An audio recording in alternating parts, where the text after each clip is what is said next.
Bem-vindo, pessoal. É um prazer ter vocês aqui. Seminário do Neurocomp BR. Hoje a gente vai ter o Dr. Bruno Boareto. O Bruno, tenho o prazer de introduzir aqui, foi meu colega, a gente trabalhou junto por muito tempo. O Bruno fez graduação em Física na Universidade Federal do Paraná, mestrado em Física também na Federal do Paraná, e terminou recentemente o doutorado em Física também na Federal do Paraná. O Bruno, a pesquisa do Bruno é relacionada a ciência. Desculpa, estou tentando não usar inglês aqui. A dinâmica não linear e redes neurais. E hoje ele vai apresentar um trabalho intitulado Mechanism for Explosive Synchronization of Neural Networks. Então, Bruno, por favor, se puder iniciar a sua apresentação. Valeu, Roberto. Uma honra ter você fazendo o papel de chair aí. Bom, esse trabalho é muito curioso porque ele começou basicamente no Uruguai, quando no Dynamical Days Latin America, em 2018, se não me engano, quando eu estava apresentando o meu projeto de mestrado, né? Eu já estava fazendo doutorado, no início do doutorado. E no fim da apresentação, um dos professores da plateia, o professor Dante Chialvo, ele ele disse que tinha um modelo de neurônio proposto há muito tempo e sugeriu que a gente desse uma olhada. Ele viu que a gente trabalha com sincronização de sistemas dinâmicos e assim por diante, e sugeriu que a gente desse uma olhada no modelo dele, que a gente utilizasse o modelo dele. Então a gente foi analisar, pegou uma rede conhecida, ele enviou um artigo para a gente, e ainda durante o congresso a gente verificou, e o primeiro resultado a gente encontrou uma transição de fase de primeira ordem, né? E aí a gente foi entendendo o que era, e a gente encontrou na literatura que existe um nome para essa transição de fase de primeira ordem, que seria uma transição de fase explosiva. Uma sincronização explosiva, no caso, né? Que é o nome que se dá quando existe uma transição de primeira ordem do ponto de vista de sincronização. E aí, ao analisar a literatura, a gente viu que tinha algumas coisas relacionadas a neurônios, mas a boa parte disso estava relacionado a osciladores. E aí a gente começou a tentar compreender o que estava acontecendo nesse sistema, por isso a gente propôs os mecanismos da sincronização explosiva em redes neurais. Só comentar que a gente propôs, o título do trabalho antigamente, ele era um mecanismo para a sincronização explosiva, mas o autor, o editor, que na época, acho que era editor assistente, ele era o Alex Arenas, e ele sugeriu que a gente removesse e deixasse o título um pouco mais genérico. E a gente aderiu a essa sugestão. Então, um dos trabalhos que dá origem ao fenômeno de sincronização explosiva, de fato, a transição em primeira ordem ela já é estudada em diversos sistemas, mas a sincronização explosiva, essa transição vista em redes de osciladores, foi publicado nessa PRL do Gomes Garden, Sérgio Gomes, o Alex Arenas, que era o editor, e o Amir Moreno. E eles mostram que ao pegar um sistema de osciladores de Kuramoto onde a frequência natural é uma frequência que é igual ao grau de conectividade de cada oscilador, e tendo uma topologia de scale free, era possível obter uma transição de fase de primeira ordem, que eles chamaram de sincronização explosiva, acompanhado de um comportamento esterético. E eles seguem o artigo com a introdução de uma rede Star Network, no caso, que seria a representação de um hub. Então tem o ramo central, tem os demais nodos da rede estão conectados ao ramo central sem ter uma conexão direta entre eles. Então, que seria uma Star Network. Então, o que eles fizeram é mostrar analiticamente essa transição de fase, esse regime biestável de não sincronizado e sincronizado. E, certamente, eles atribuem isso ao comportamento scale free. Mas, no nosso caso, a gente pegou uma rede que a gente já estudava para testar o neurônio de Chialvo, e a gente viu que, no nosso caso, a gente não tinha hubs, a gente estava trabalhando com uma rede de small world. Então, bom, o que estava acontecendo, né? Aí que deu origem a esse trabalho. Porque a gente encontrou um comportamento distinto do que já havia na literatura. E, claro, também a gente estava tratando de neurônios, não osciladores. Então, primeiramente, eu vou apresentar rapidamente o modelo de Chialvo, algumas rotas para o caos, tudo com base no mapa logístico. As explicações, essas três rotas são verificadas no mapa logístico. Eu vou mostrar como a gente atribui fase aos neurônios, como a gente mede sincronização, e por fim os resultados, que aí, como a gente tem basicamente duas evoluções de acoplamento, onde a gente aumenta o acoplamento e diminui o acoplamento, nós temos aí a ida e a volta. Então, eu separei os resultados em duas partes, para a gente tratar essa perda de estabilidade entre atrator caótico e não sincronizado e periódico e sincronizado. E aí, seguido das conclusões. Opa, já pulei tudo. Perfeito. Então, esse modelo proposto por Dante Calvin em 95, ele é um modelo de mapas bidimensionais, equações adimensionais, você não depende de integrador, é um modelo extremamente simples e rápido. Ele é muito parecido com aquele modelo de Rukov, que alguns de vocês imagino que conheçam, principalmente nessa segunda equação, apesar de ter sido publicado antes do modelo de Rukov. E é um modelo que tem duas variáveis, então o x ele tem um comportamento dinâmico que atua como se fosse um potencial de uma membrana, e a variável y seria uma variável de recuperação. Então, eu esqueci de mencionar, eu não sei se o grupo aqui está acostumado com trabalhos puramente dinâmicos, mas imagino que esteja tudo certo. Mas esse trabalho ele não envolve neurônios fisiológicos, digamos assim. Todos eles são, nesse caso, praticamente são mapas, no caso, né? Então, esse modelo ele depende de 4 constantes, A, B, C e K.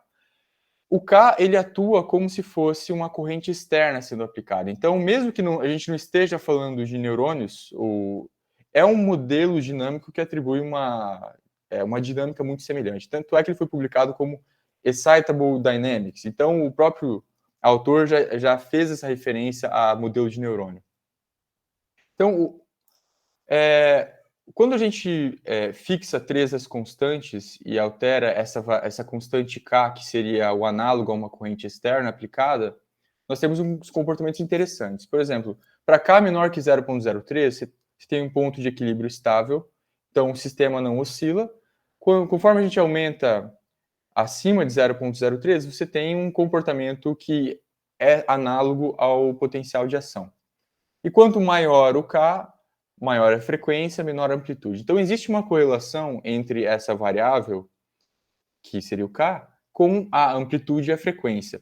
Se a gente der Ks distintos para os neurônios, nós teremos neurônios heterogêneos, e a gente vai ter uma dissimilitude na rede. Então, a gente tem uma distinção na frequência, tanto na frequência quanto na amplitude dos neurônios.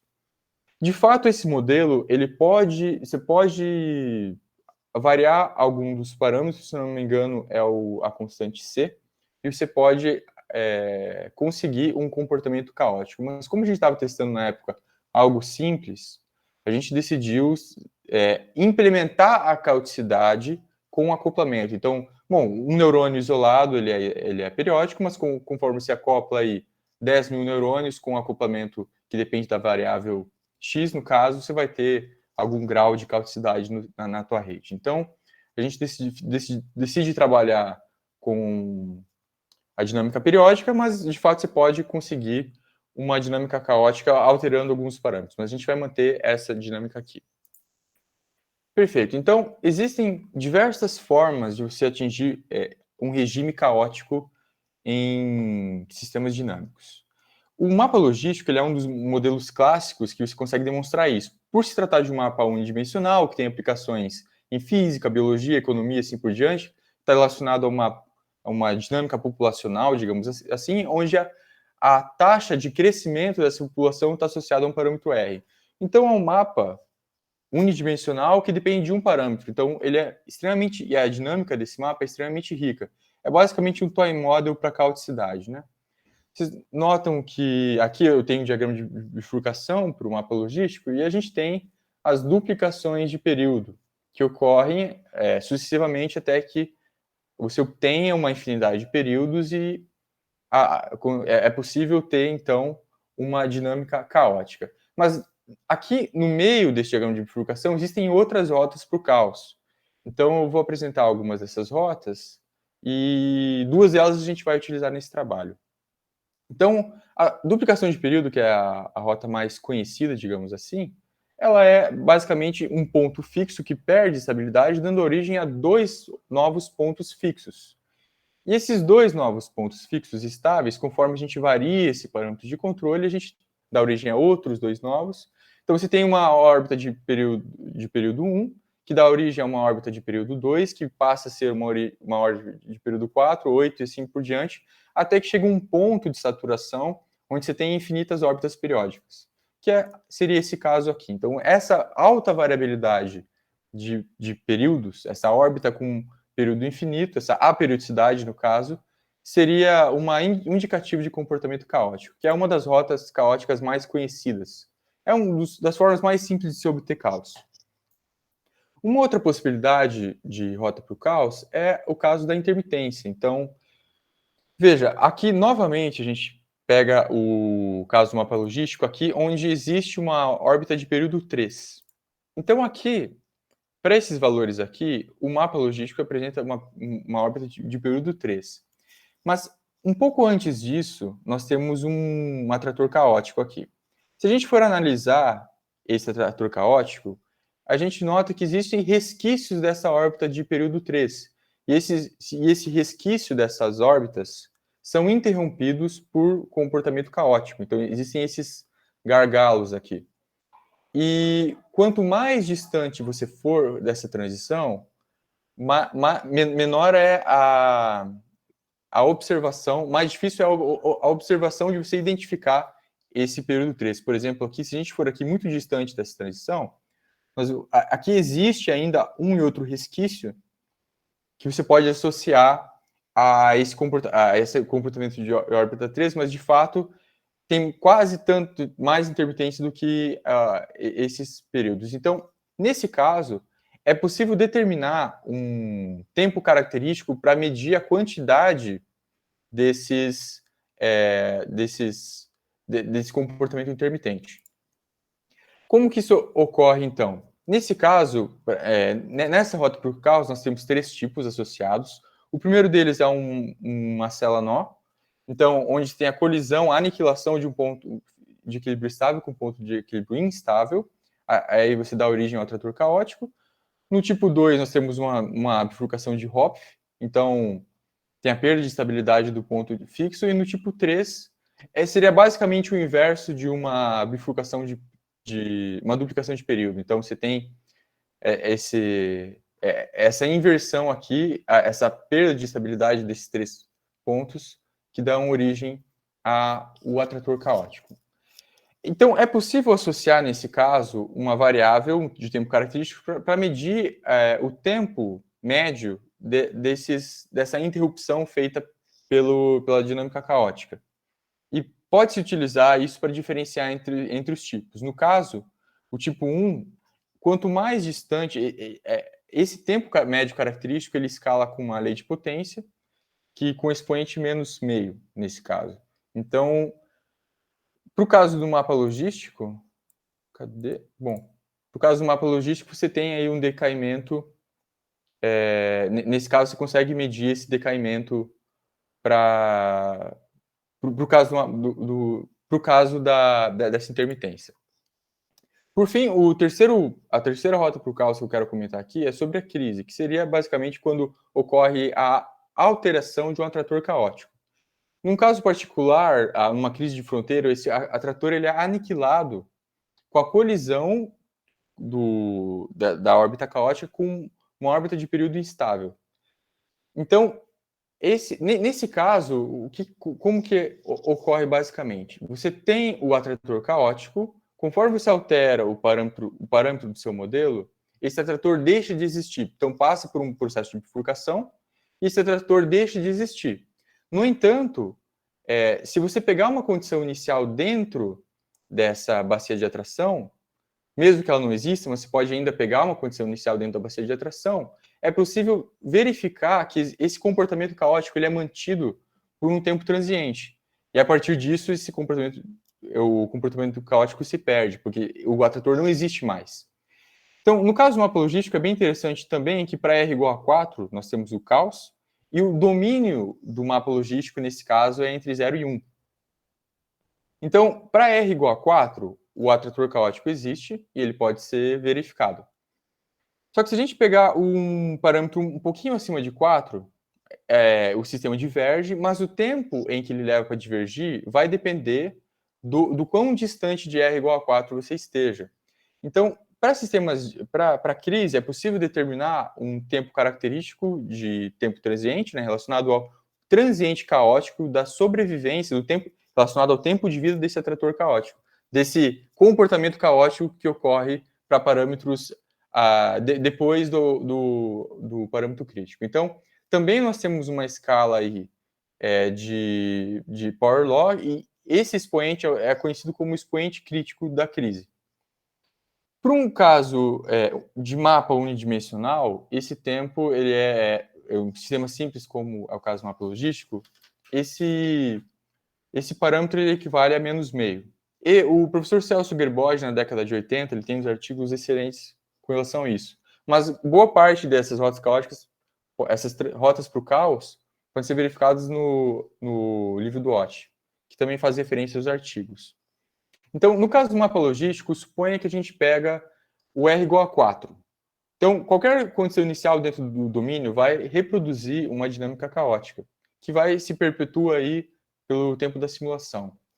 Mas se a gente aumentar o R um pouquinho, 4.0001, por exemplo, e pegar uma condição inicial entre 0 e 1, ou seja, dentro do domínio do atrator caótico, esse comportamento caótico ele é mantido por algum tempo transiente e, a partir disso, o sistema diverge. Então, ele escapa desse domínio e vai para o menos infinito, no caso do mapa logístico, né? E se a gente for um pouco mais distante, pega um R um pouquinho superior, isso vai acontecer em média mais rápido. E existe, então, esse decaimento power law, que no caso do mapa logístico, que é um sistema unidimensional, você tem essa power law decresce com o expoente menos meio. Então, para sistemas multidimensionais, ou sistemas acoplados, assim por diante, se existe esse comportamento crítico, esse decaimento deve existir, mas para expoentes superiores a menos meio, que é para sistemas complexos, um pouco mais complexos, né? Não tratando de mapas unidimensionais. Então, nós temos o modelo de neurônio, existem rotas associadas ao caos, né? Associadas a esse modelo, que a gente vai falar quando tratar disso quando o sistema estiver acoplado. Então, eu preciso determinar a fase de algum meio. Então, eu tenho neurônios conectados numa rede, nesse caso. Né? Para falar de sincronização, eu tenho que tratar de redes. Então, para esse trabalho, tratando-se de um modelo super simples, que é um modelo de mapas bidimensionais, a gente pegou o caso de 10 mil neurônios de Calvo. Então, cada neurônio tem a sua variável de ativação, a sua variável de recuperação, e a gente atribuiu um K distinto para cada neurônio, sendo que quando a gente tem sistemas periódicos idênticos, a tendência é que ele sincronize para qualquer valor de acoplamento, né? Para esse tipo de acoplamento simples aqui.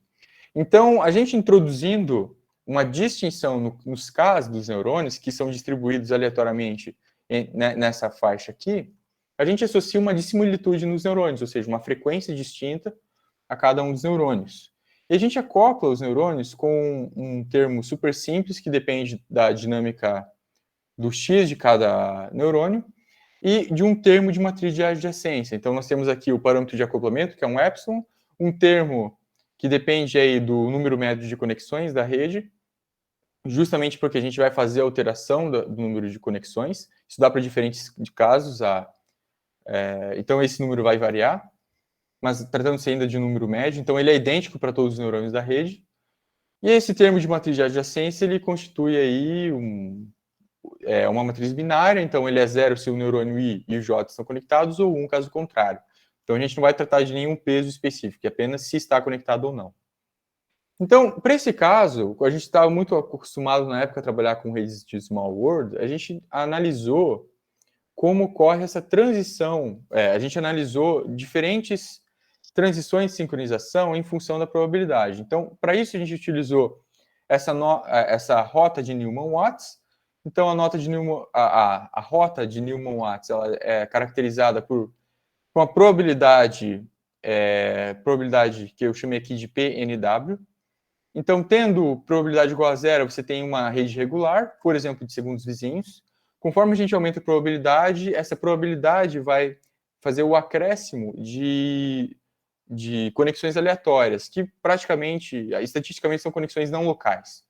Então, conforme a gente aumenta essa probabilidade, a gente aumenta a quantidade de atalhos, e nesse intermédio, entre a probabilidade 0 e 1, existe um range, uma faixa de probabilidades em que a gente encontra um comportamento característico de pequeno mundo, ou de small world, que seria um livre caminho médio baixo, ou seja, a informação precisa visitar poucos sítios em média para chegar até o alvo, ou uma alta aglomeração, que é a característica de small world.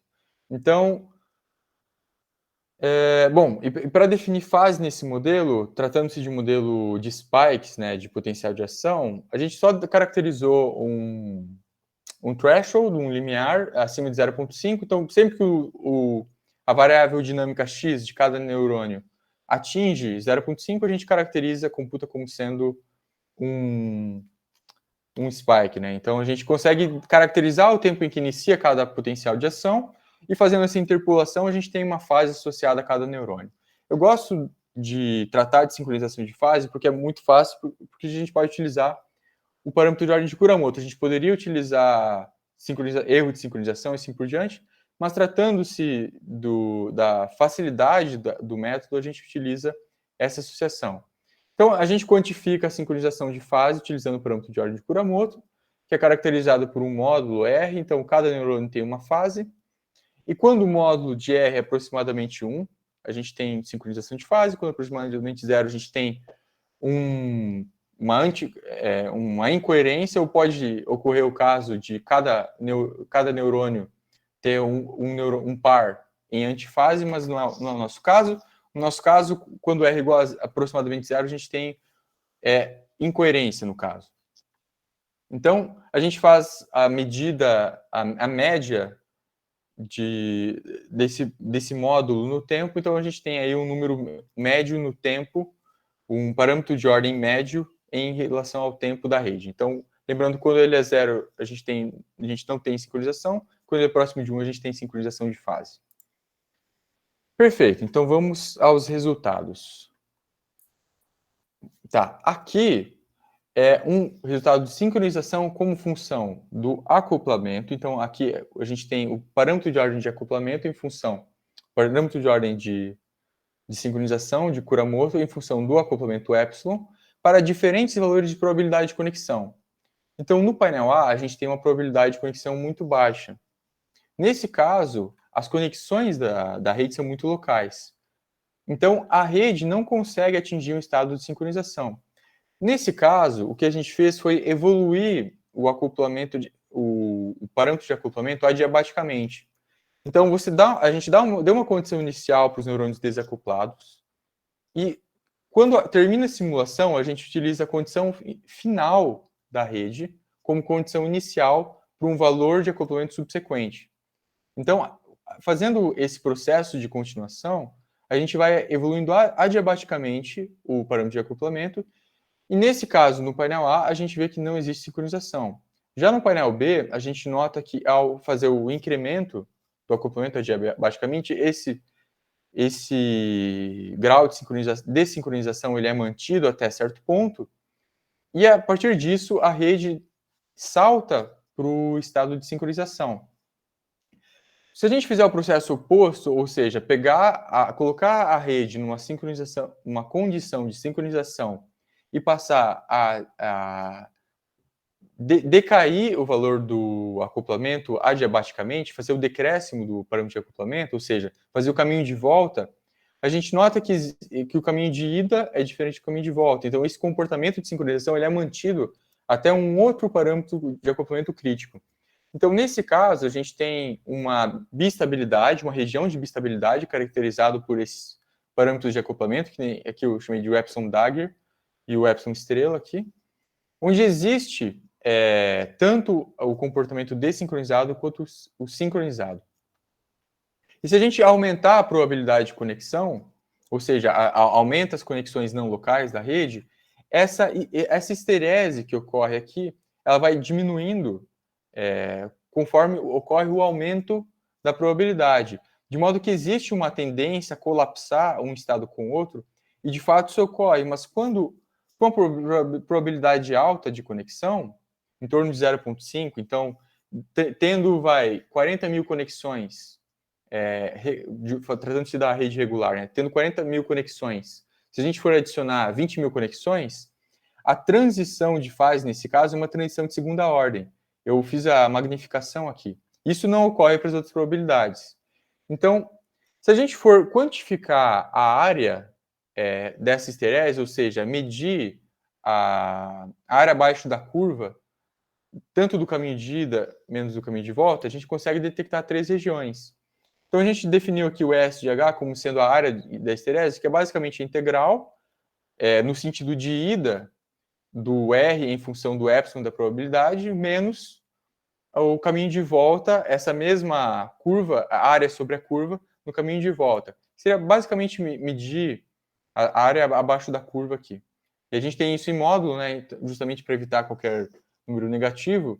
E a gente nota que, em função da probabilidade, é possível distinguir esse sistema em 3 regiões. A região 1, onde a área é aproximadamente zero, devido a não obter uma região de sincronização.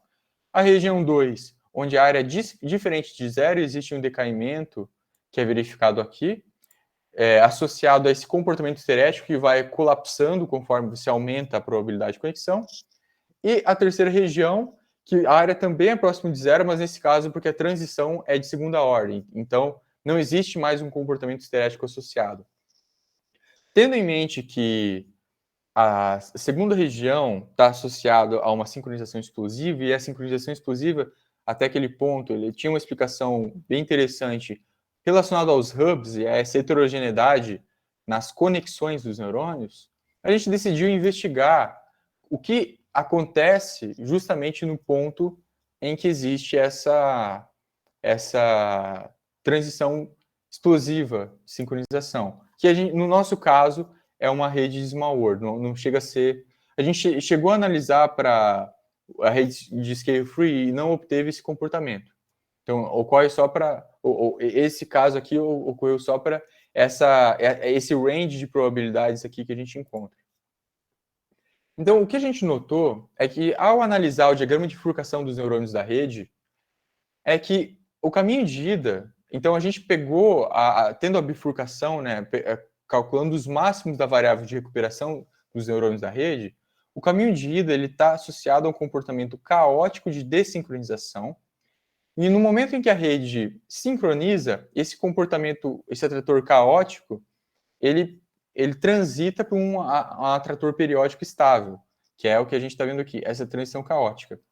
Já no painel B, no caminho inverso, conforme a gente reduz quando a gente faz a redução do acoplamento, seria o caminho de volta, a gente nota que esse atrator periódico, esse comportamento periódico dos neurônios, ele é mantido até um ponto muito próximo do acoplamento próximo de zero. Ou seja, nesse caso, a sincronização explosiva ela ocorre de acordo com transições caóticas. Então, o que a gente determina nesse trabalho é exatamente quais são essas transições, essas rotas caóticas que ocorrem nessa transição de primeira ordem, né? Nesse caso.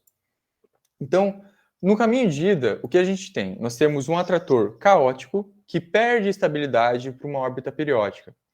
Então, veja, isso é muito parecido com o que ocorre numa crise. A nossa hipótese para esse caso, e que a gente conclui, é que o que ocorre aqui é uma crise. Então, para valores de acoplamento anteriores a esse acoplamento crítico aqui, o epsilon, que eu chamei de epsilon dagger, a gente tem um atrator caótico. Já para valores superiores, a gente tem esse atrator caótico, ele não existe mais, mas se a gente for pegar a condição inicial dos neurônios dentro dessa bacia de atração caótica, vai ser possível determinar um tempo transiente, em que esse comportamento caótico é mantido até que finalmente você obtém a sincronização. Então aqui o que eu fiz foi o seguinte, só um caso meramente ilustrativo. Se a gente pegar a rede para um acoplamento antes da sincronização, ou seja, onde muito próximo do acoplamento crítico antes da sincronização, for medir o campo médio da rede, a gente vai ter um comportamento incoerente que é característico de um sistema desincronizado.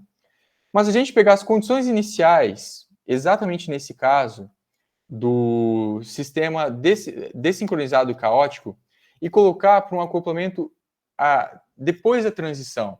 A gente nota que esse comportamento caótico ele é mantido até certo ponto, mas como esse atrator caótico ele não existe mais, só sobrou esse resquício dessa bacia de atração, o sistema ele é mantido no regime caótico por um tempo transiente e transita para o estado sincronizado. Se a gente pega um acoplamento um pouco acima desse caso, essa transição ocorre, esse transiente é um pouco mais curto, de modo que a gente pode caracterizar, medir esse tempo em função da distância que a gente vai estar aqui nesse caso, da distância que a gente vai estar do acoplamento crítico dessa transição. Então, a gente fez exatamente isso. A gente pegou as condições iniciais nas bacias de atração caóticas que existem só para valores inferiores ao acoplamento crítico e estudou como isso ocorre, qual é o tempo de sobrevivência desse transiente caótico em função da distância do acoplamento. E a gente detectou essa lei de potência, que é mantida por algumas ordens de grandeza aqui no tempo, e esse expoente ele é acima de menos meio, que é o esperado para sistemas multidimensionais, que é o caso da nossa rede acoplada.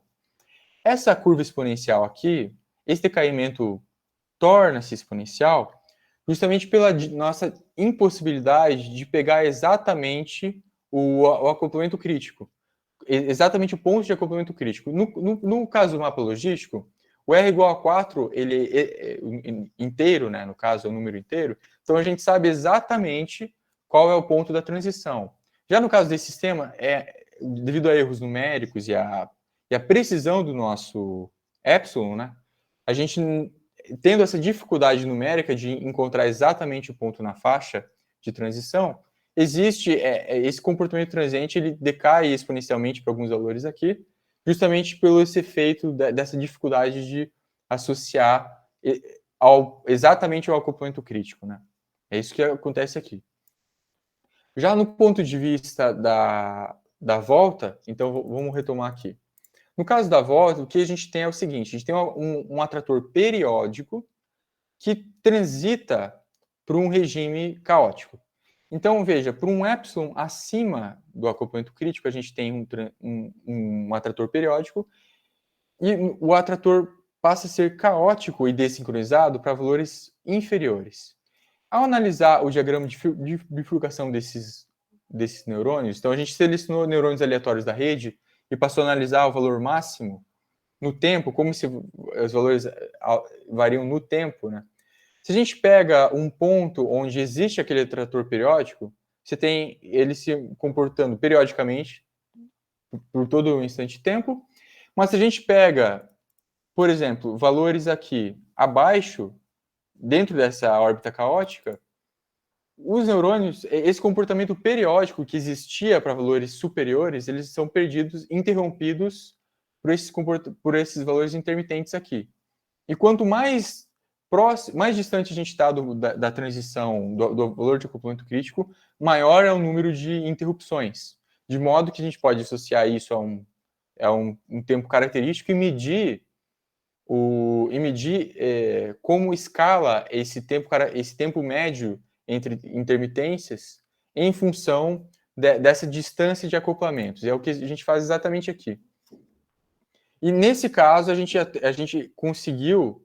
Eu esqueci de colocar os valores aqui, eu peço desculpa por isso, mas a gente conseguiu. Na verdade, nesse caso aqui, exatamente a gente tem a curva teórica de menos meio, e eu não cheguei a fazer o best fitting aqui, é exatamente a curva teórica. A gente vê que existe uma escala bem interessante relacionada ao decaimento dessa intermitência. Então, o que a gente caracterizou, basicamente, é o seguinte: que no nosso modelo de neurônios bidimensionais, de mapas, a histerese ocorre, esse comportamento de sincronização explosiva ocorre devido a transições caóticas. Não necessariamente a forma como a existência de hubs. Nesse caso, nesse regime de probabilidades, onde você tem conexões regulares e conexões locais e não locais, essa transição ocorre de duas formas. Na ida, ocorre devido a uma crise, justamente pela sobrevivência do tempo de vida da bacia de atração que a gente verificou, e no caso da volta, ele ocorre devido a uma célula nó, que seria relacionado àquela intermitência